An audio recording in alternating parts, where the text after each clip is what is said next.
The first day passed. There was a major battle nearby, and a number of wounded were brought back to the camp. The dead soldiers were replaced by others, and life went on. Death doesn't change anything, the boy thought.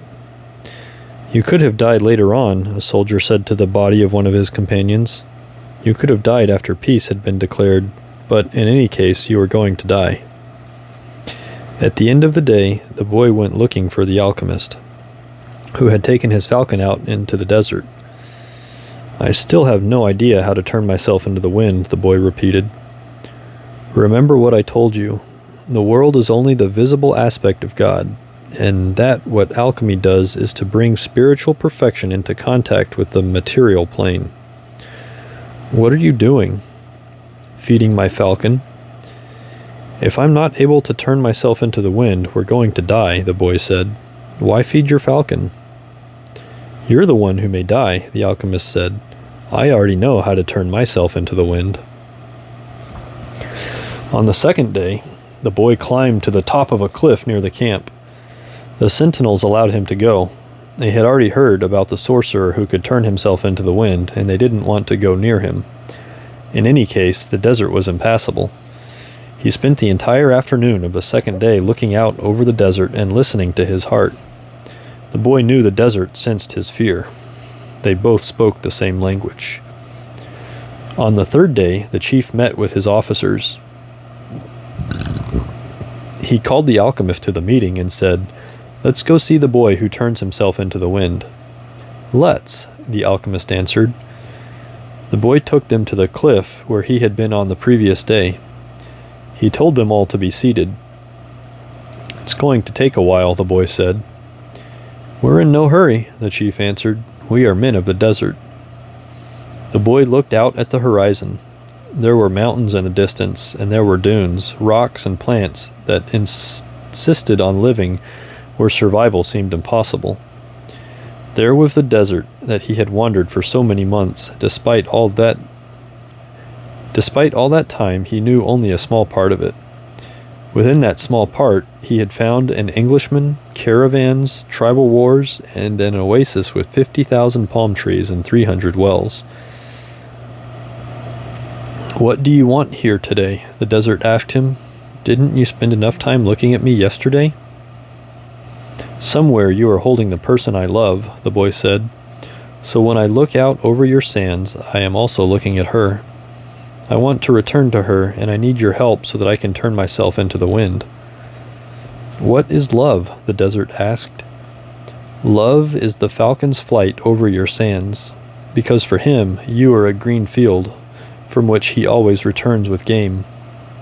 He knows your rocks, your dunes, and your mountains, and you are generous to him. The falcon's beak carries bits of me, myself, the desert said. For years I care for his game, feeding it with the little water that I have, and then I show him where the game is. And one day, as I enjoy the fact that his game thrives on my surface, the falcon dives out of the sky and takes away what I've created. But that's why you created the game in the first place, the boy answered, to nourish the falcon. And the falcon then nourishes man. And eventually, man will nourish your sands, where the game will once again flourish. So that's how the world goes. So, is that what love is? Yes, that's what love is. It's what makes the game become the falcon become man, and man, in his turn, the desert. It's what turns lead into gold and makes the gold return to the earth. I don't understand what you're talking about, the desert said. But you can at least understand that somewhere in your sands there is a woman waiting for me, and that's why I have to turn myself into the wind. The desert didn't answer him for a few moments. Then it told him, I'll give you my sands to help the wind blow, but alone I can't do anything. You have to ask for help from the wind. A breeze began to blow. The tribesmen watched the boy from a distance, talking among themselves in a language that the boy couldn't understand. The alchemist smiled. The wind approached the boy and touched his face. It knew of the boy's talk with the desert because the wind knows everything. They blow across the world without a birthplace and with no place to die. Help me, the boy said. One day you carried the voice of my loved one to me. Who taught you to speak the language of the desert and the wind? My heart, the boy answered. The wind has many names. In that part of the world, it was called the Sirocco because it brought moisture from the oceans to the east. In the distant land the boy came from, they called it the Levanter because they believed that it brought with it the sands of the desert and the screams of the Moorish wars. Perhaps, in the places beyond the pastures where his sheep lived, men thought that the wind came from Andalusia. But actually the wind came from no place at all, nor did it go to any place. That's why it was stronger than the desert. Someone might one day plant trees in the desert and even raise sheep there, but never would they harness the wind. You can't be the wind said. We're two very different things. That's not true, the boy said. I learned the Alchemist's secrets in my travels. I have inside me the winds, the deserts, the oceans, the stars, and everything created in the universe. We were all made by the same hand, and we have the same soul. I want to be like you, able to reach every corner of the world, cross the seas, blow away the sands that cover my treasure, and carry the voice of the woman I love. I heard what you were talking about the other day with the alchemist, the wind said. He said that everything has its own personal legend, but people can't turn themselves into the wind. Just teach me to be the wind for a few moments, the boy said, so you and I can talk about the limitless possibilities of peoples and winds. The wind's curiosity was aroused, something that had never happened before. It wanted to talk about those things, but it didn't know how to turn a man into the wind. And look how many things the wind already knew how to do. It created deserts, sank ships, felled entire forests, and blew through cities filled with music and strange noises. It felt that it had no limits, yet here was a boy saying that there were other things the wind should be able to do. This is what we call love, the boy said, seeing that the wind was close to granting what he requested. When you are loved, you can do anything in creation. When you are loved, there's no need at all to understand what's happening, because everything happens within you, and even man can turn themselves into the wind. As long as the wind helps, of course. The wind was a proud being, and it was becoming irritated with what the boy was saying. It commenced to blow harder, raising the desert sands.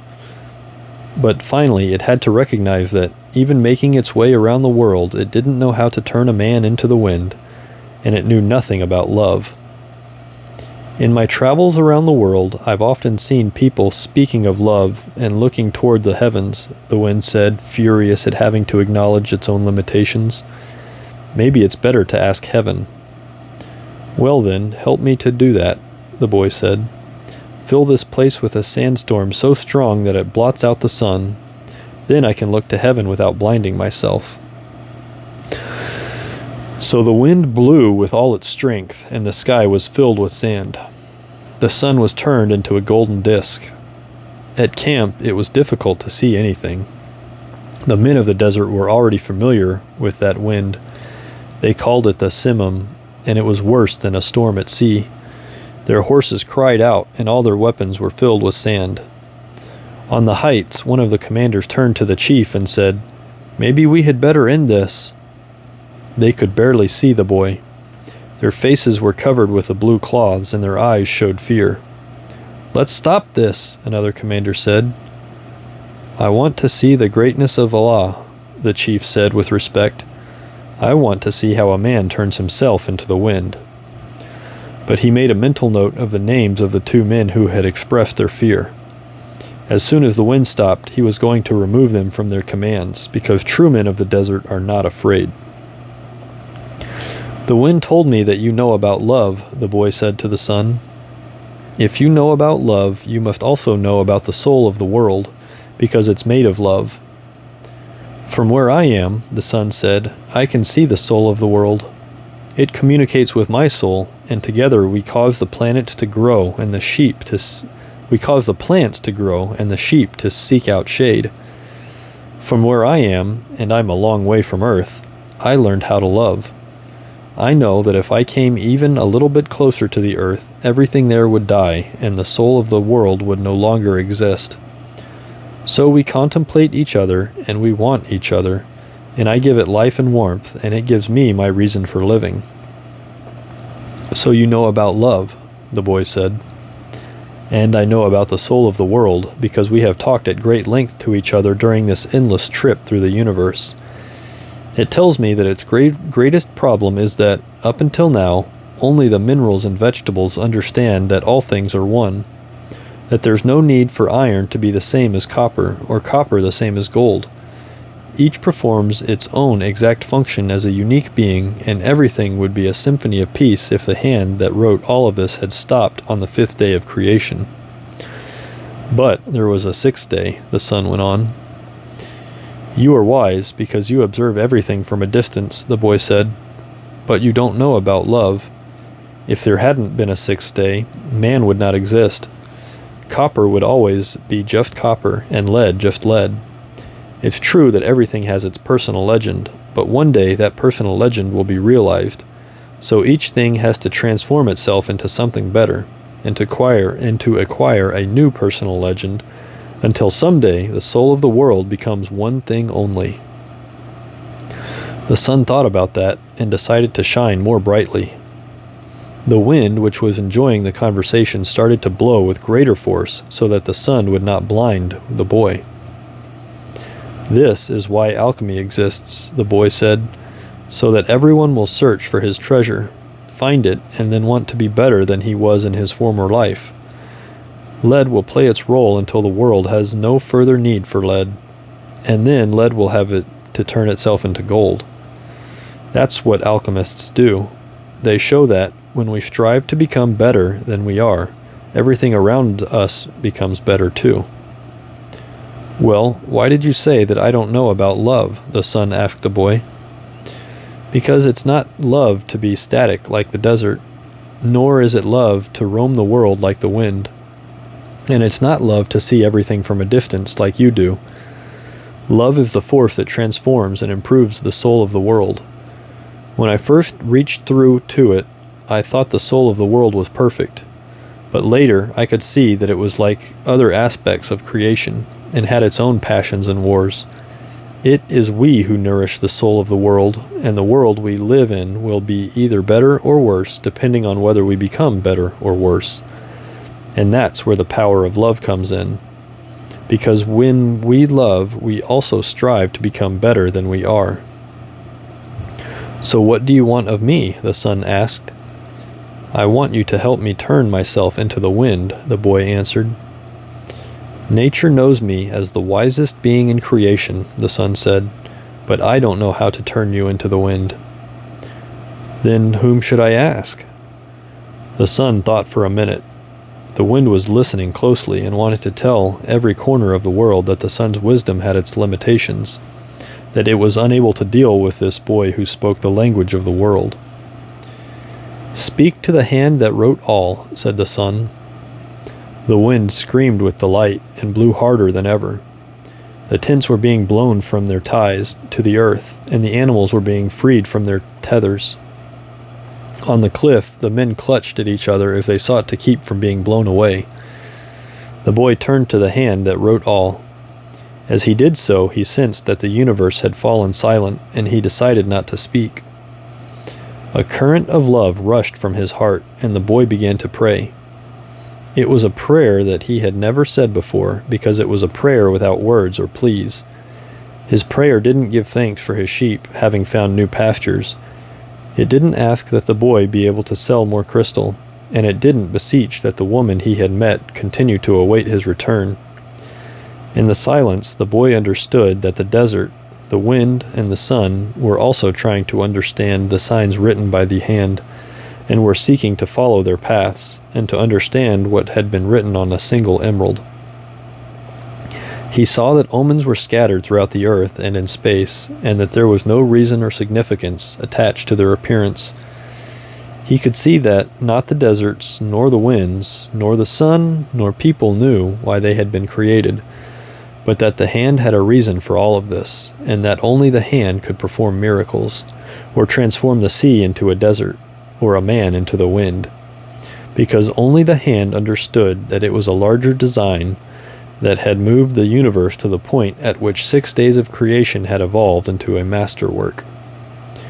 The boy reached through to the soul of the world and saw that it was a part of the soul of God, and he saw that the soul of God was his own soul, and that he, a boy, could perform miracles.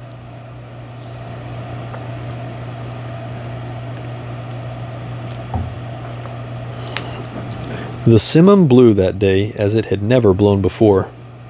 For generations thereafter, the Arabs recounted the legend of a boy who had turned himself into the wind, almost destroying a military camp, in defiance of the most powerful chief in the desert. When the Simum ceased to blow, everyone looked to the place where the boy had been. But he was no longer there. He was standing next to a sand-covered sentinel on the far side of the camp. The men were terrified at his sorcery, but there were 2 people who were smiling: the alchemist, because he had found his perfect disciple, and the chief, because that disciple had understood the glory of God. The following day, the general bade the boy and the alchemist farewell, and provided them with an escort party to accompany them as far as they chose. They rode for the entire day. Toward the end of the afternoon, they came upon a Coptic monastery. The alchemist dismounted and told the escorts they could return to the camp. "From here on you will be alone," the alchemist said. "You are only 3 hours from the pyramids." "Thank you," said the boy. "You taught me the language of the world. I only invoked what you already knew." The alchemist knocked on the gate of the monastery. A monk dressed in black came to the gates. They spoke a few minutes in the Coptic tongue, and the alchemist bade the boy enter. "I asked him to let me use the kitchen for a while," the alchemist smiled. They went to the kitchen at the back of the monastery. The alchemist lighted the fire, and the monk brought him some lead, which the alchemist placed in an iron pan. When the lead had become liquid, the alchemist took from his pouch the strange yellow egg. He scraped from it a sliver as thin as a hair, wrapped it in wax, and added it to the pan in which the lead had melted. The mixture took on a reddish color, almost the color of blood. The alchemist removed the pan from the fire and set it aside to cool. As he did so, he talked with the monk about the tribal wars. "I think they're going to last for a long time," he said to the monk. The monk was irritated. The caravans had been stopped at Giza for some time, waiting for the wars to end. "But God's will be done," the monk said. "Exactly," answered the alchemist. When the pan had cooled, the monk and the boy looked at it, dazzled. The lead had dried into the shape of the pan, but it was no longer lead. It was gold. "Will I learn to do that someday?" the boy asked. "This was my personal legend, not yours," the alchemist answered. "But I wanted to show you that it is possible." They returned to the gates of the monastery. There, the alchemist separated the disc into 4 parts. "This is for you," he said, holding one of the parts out to the monk. "It's for your generosity to the pilgrims." "But this payment goes well beyond my generosity," the monk responded. "Don't say that again. Life may be listening and give you less next time." The alchemist turned to the boy. "This is for you, to make up for what you gave to the general." The boy was about to say that it was much more than he had given to the general, but he kept quiet because he had heard what the alchemist said to the monk. "And this is for me," said the alchemist, keeping one of the parts, "because I have to return to the desert where there are tribal wars." He took the 4th part and handed it to the monk. "This is for the boy, if he ever needs it." "But I'm going in search of my treasure," the boy said. "I'm very close to it now." "And I'm certain you'll find it," the alchemist said. "Then why this?" "Because you have already lost your savings twice, once to the thief and once to the general. I'm an old superstitious Arab, and I believe in our proverbs. There's one that says, everything that happens once can never happen again, but everything that happens twice will surely happen a third time. They mounted their horses.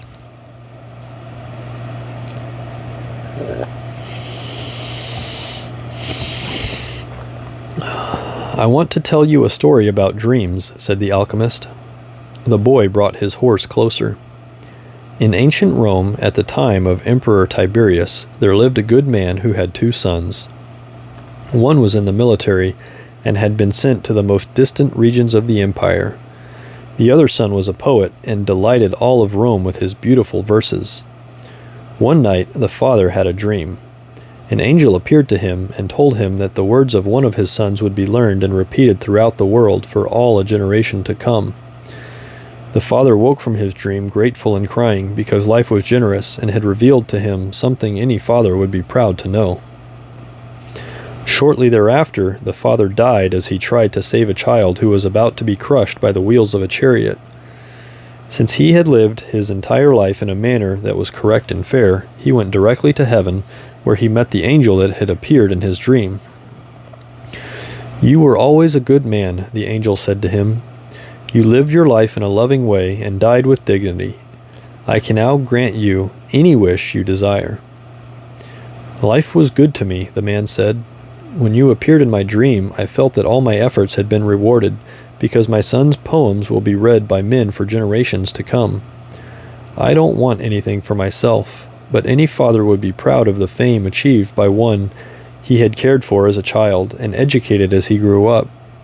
Sometime in the distant future, I would like to see my son's words. The angel touched the man's shoulder, and they were both projected far into the future. They were in an immense setting surrounded by thousands of people speaking a strange language. The man wept with happiness. I knew that my son's poems were immortal, he said to the angel through his tears. Can you please tell me which of my son's poems these people are repeating? The angel came closer to the man and with tenderness led him to a bench nearby, where they sat down. The verses of your son, who was the poet, were very popular in Rome, the angel said. Everyone loved them and enjoyed them, but when the reign of Tiberius ended, the poems were forgotten. The words you're hearing now are those of your son in the military. The man looked at the angel in surprise. Your son went to serve at a distant place and became a centurion. He was just and good.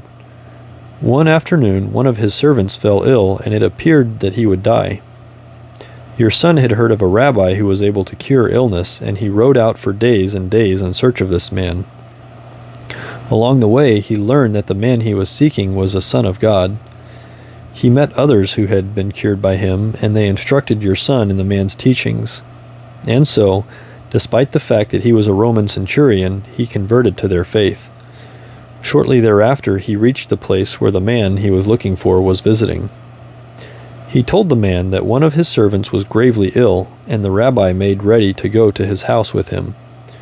But the centurion was a man of faith, and looking into the eyes of the rabbi, he knew that he was surely in the presence of the Son of God. And this is what your son said, the angel told the man. These are the words he said to the rabbi at that point, and they have never been forgotten. My Lord, I am not worthy that you should come under my roof, but only speak a word and my servant will be healed. The alchemist said, No matter what he does, every person on earth plays a central role in his history of the world, and normally he doesn't believe it. The boy smiled. He had never imagined that questions about life would be of such importance to a shepherd. Goodbye, the alchemist said. Goodbye, said the boy.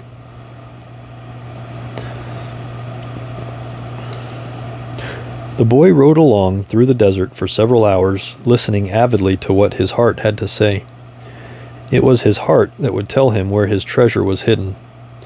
Where your treasure is, there also will be your heart, the alchemist had told him. But his heart was speaking of other things. With pride, it told the story of a shepherd who had left his flock to follow a dream he had on 2 different occasions. It told of personal legend and of the many men who had wandered in search of distant lands or beautiful women, confronting the people of their times with their preconceived notions. It spoke of journeys, discoveries, books, and change.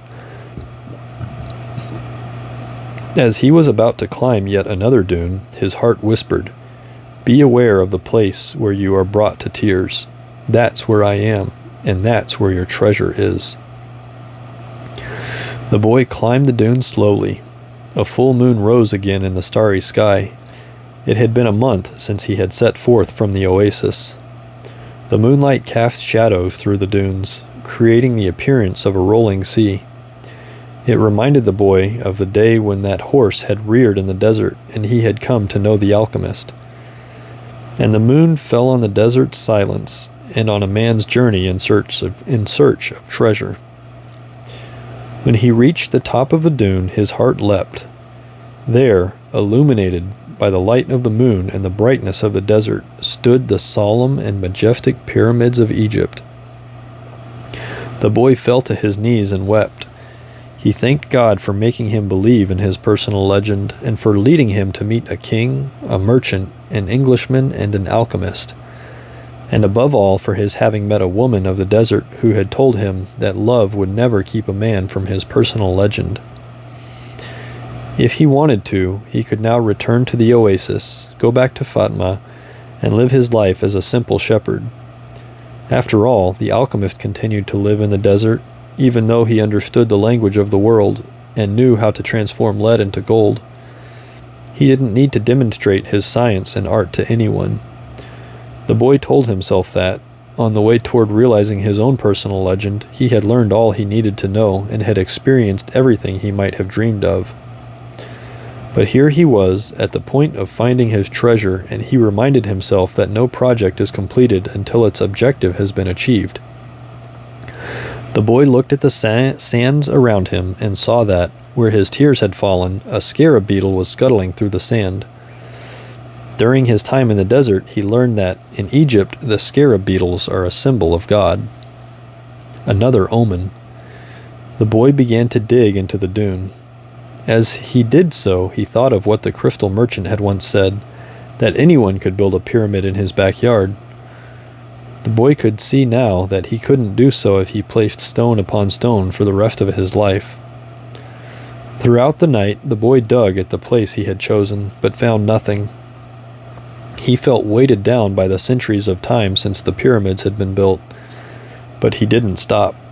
He struggled to continue digging as he fought the wind, which often blew the sand back into the excavation.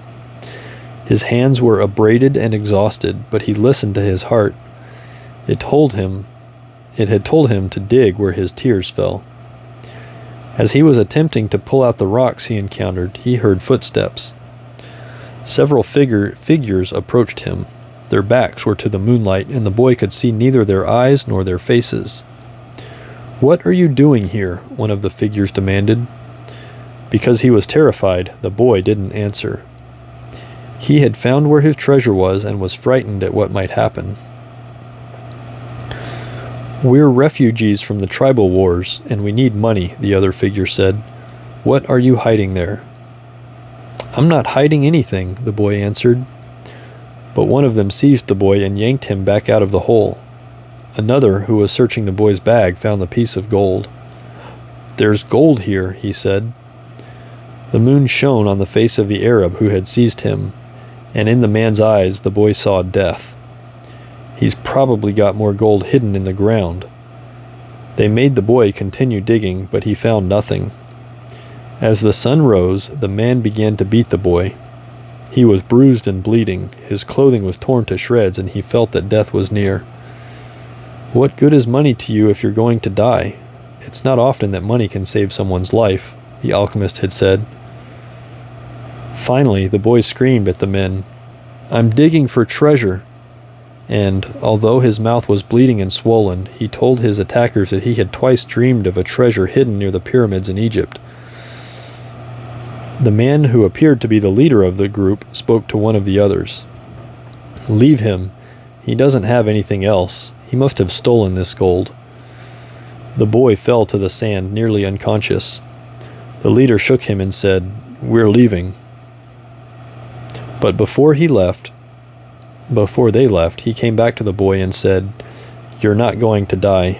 You'll live, and you'll learn that a man shouldn't be so stupid. 2 years ago, right on this spot, I had a recurrent dream, too. I dreamed that I should travel to the fields of Spain and look for a ruined church where shepherds and their sheep slept. In my dream, there was a sycamore growing out of the ruins of the sacristy, and I was told that if I dug at the roots of the sycamore, I would find a hidden treasure. But I'm not so stupid as to cross an entire desert just because of a recurrent dream." And they disappeared. The boy stood up shakily and looked once more at the pyramids. They seemed to laugh at him, and he laughed back, his heart bursting with joy. Because now he knew where his treasure was. Epilogue. The boy reached the small abandoned church just as night was falling. The sycamore was still there in the sacristy, and the stars could still be seen through the half-destroyed roof. He remembered the time he had been there with his sheep. It had been a peaceful night, except for the dream. Now he was here not with his flock, but with a shovel. He sat looking at the sky for a long time. Then he took from his knapsack a bottle of wine and drank some. He remembered the night in the desert when he had sat with the alchemist, as they looked at the stars and drank wine together.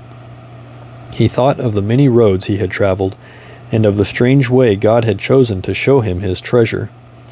If he hadn't believed in the significance of recurrent dreams, he would not have met the gypsy woman, the king, the thief, or... Well, it's a long list, but the path was written in the omens, and there was no way I could go wrong, he said to himself. He fell asleep, and when he awoke, the sun was already high. He began to dig at the base of the sycamore. "You old sorcerer," the boy shouted up to the sky. "You knew the whole story. You even left a bit of gold at the monastery so I could get back to this church. The monk laughed when he saw me come back in tatters. Couldn't you have saved me from that?" "No," he heard a voice on the wind say. "If I had told you, you wouldn't have seen the pyramids. They're beautiful, aren't they?" The boy smiled and continued digging. Half an hour later, his shovel hit something solid. An hour later, he had before him a chest of Spanish gold coins. There were also precious stones, gold masks adorned with red and white feathers, and stone statues embedded with jewels. The spoils of a conquest that the country had long ago forgotten, and that some conquistador had failed to tell his children about. The boy took out Urim and Thummim from his bag. He had used the two stones only once, one morning when he was at a marketplace. His life and his path had always provided him with enough omens. He placed Urim and Thummim in the chest. They were also a part of his new treasure, because they were a reminder of the old king whom he would never see again. It's true, life really is generous to those who pursue their personal legend, the boy thought. Then he remembered that he had to get to Tarifa so he could give 1/10 of his treasure to the gypsy, as he had promised. Those gypsies are really smart, he thought. Maybe it was because they moved around so much. The wind began to blow again. It was the Levanter, the wind that came from Africa. It didn't bring with it the smell of the desert, nor the threat of Moorish invasion. Instead, it brought the scent of a perfume he knew well, and the touch of a kiss that came from far away, slowly, slowly, until it rested on his lips. The boy smiled. It was the first time she had done that. "I'm coming, Fatma," he said.